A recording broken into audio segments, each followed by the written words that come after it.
mag-iingit yung buong ko. Gusto niya na, gusto ko ako naman ang masunod. Gusto ko yung aking namang kalooban ng taon na din.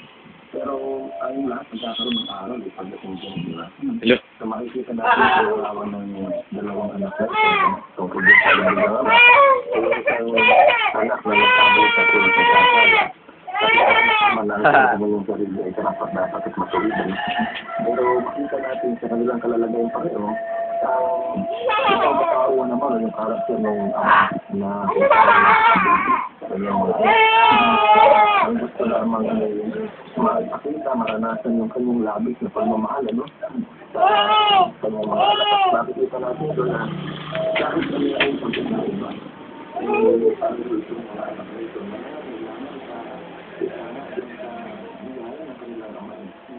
diba kanya pinag-ipunto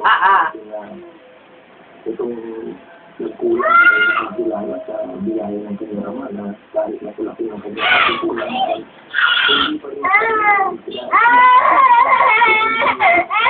kahit na siguro papalusahan ako siguro papalusahan pero laking gulat na kahit hindi pa rin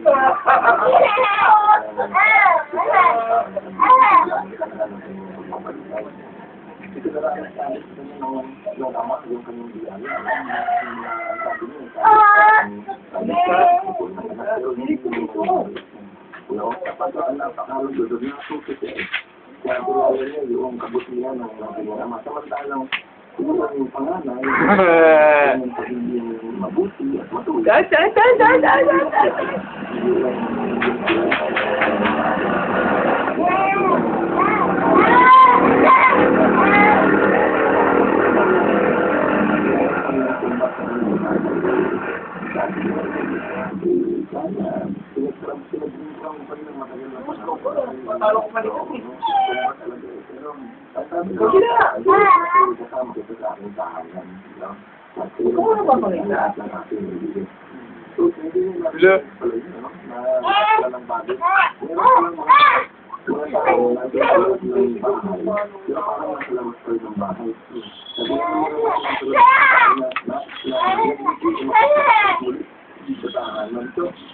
tayo man ang ito, no?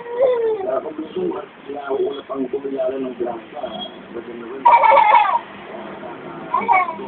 sa kanilang mga kababang kalalaban, maraming lang pangunan sa mga mauuna pa sa inyo pumasok. At so, itong anak na napasok.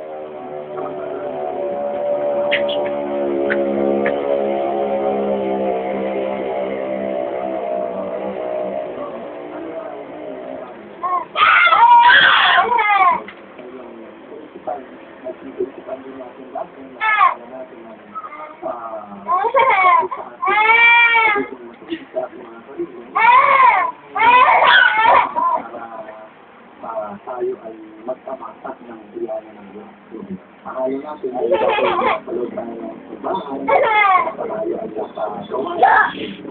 tago ka, magtago.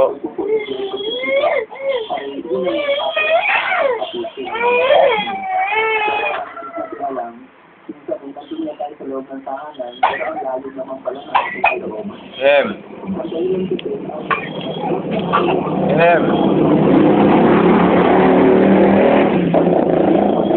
Kinakain dito. Wala, naubulang. Puno niya.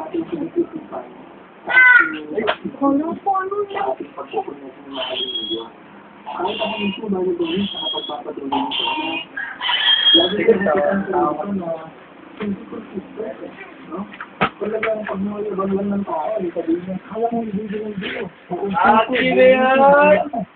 Akin na yan! Akin! Nakakita natin sa ating naroon. Hindi pa nga ba, nagigil ako, nagtutuloy-tuloy, tama daw nito. Akin na Kaya yan! lang talaga sa ating kaya.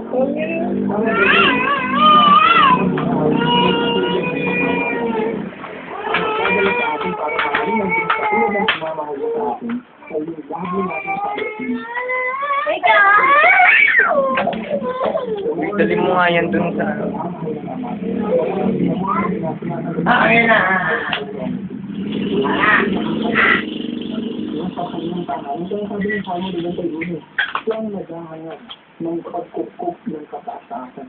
Yung salitang pagkukop ng kataasan ng bawat David, ito yung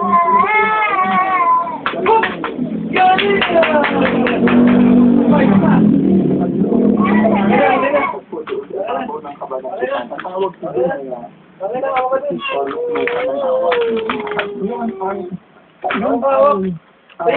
tamang lugar o lokasyon na ibinibigay ng Ama para makabalik tayo sa kanya. Yung luklukan ng pangawa. At ang luklukan ng awa, bagay-bagay, ay walang iba kundi yung katawan ng Panginoon Yesus sa nabangunan sa krus. Doon tayo nakabalik sa ato. Ganun tayo. Naganap na. Tayo na. Tayo na.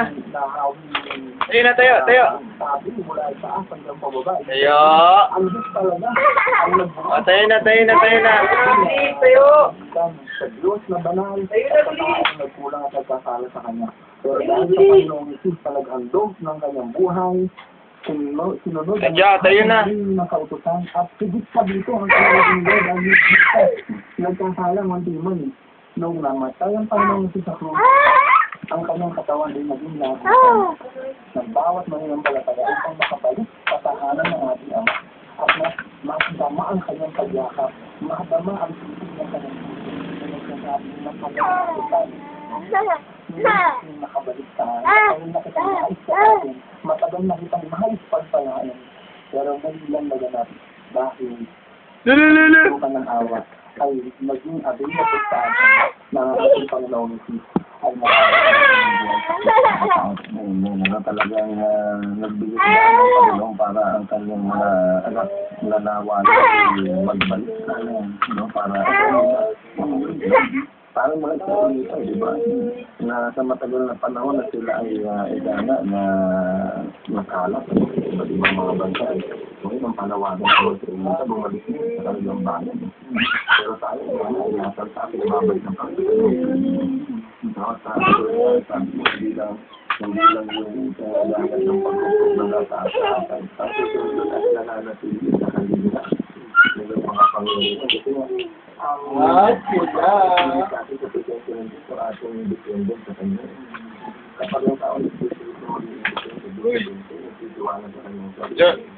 Pero sa tulad din ng mga puga, ay madalas naman nangyayari yung mga ilang